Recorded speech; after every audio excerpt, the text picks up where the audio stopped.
Mm. Mm. Okay. Why'd you do that? Wow, Seth. Wow, Seth, those look really good. Maybe because they have a lot of salt. Yeah, there's a lot of salt, Dan. I wonder how much salt there is on each thing. These are so good with all this freaking salt. Alright.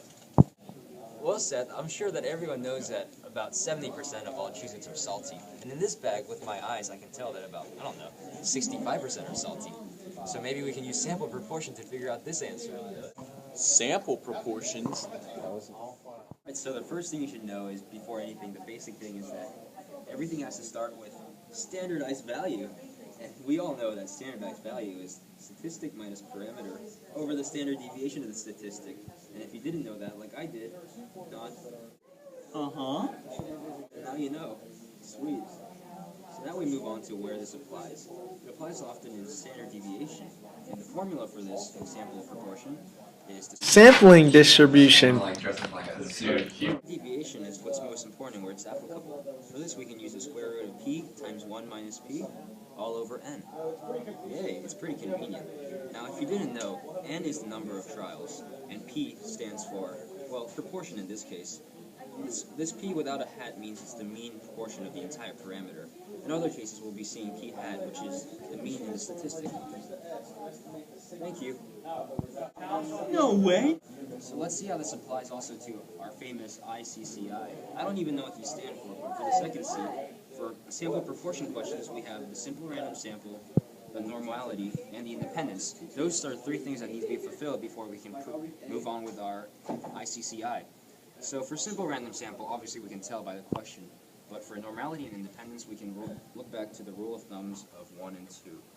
Rule of thumb 1 says that the recipe for standard deviation of p hat is to be used only when the population is at least 10 times the sample. That's awesome, Dan. Tell me more. So you take the population, and then you take the sample, and you multiply the sample 10 times, and if it's greater than the population, you can't use it. I'm sorry.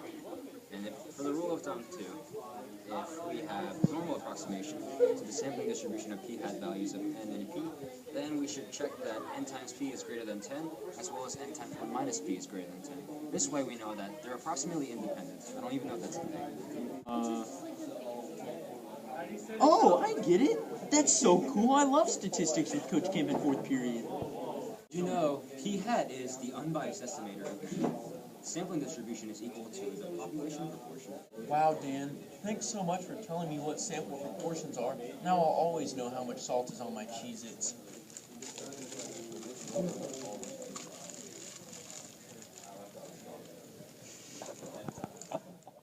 So say that Seth tasted a simple random sample of 15,000 Cheez-Its, and all 35% of them are skinny.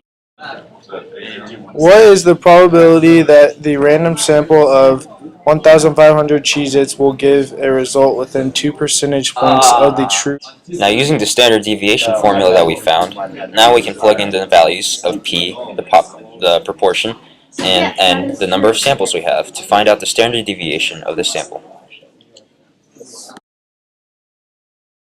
Now we can use the rule of thumb 1 to find out if it is approximately normal. N times p equals 1500 times the proportion, and we do this also with n times 1 minus the proportion to see if both sides also are greater than 10.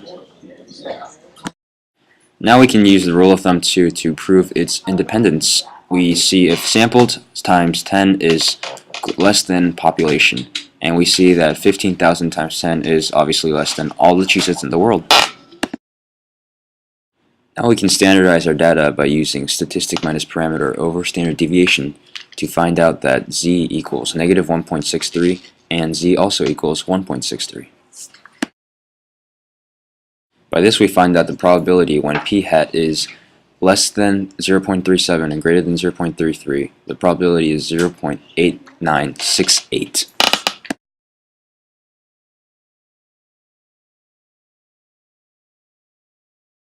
And so using the lesson and the material that we've covered, we can find that almost 90% of all samples will result in within true percentage points of the true parameters of this population.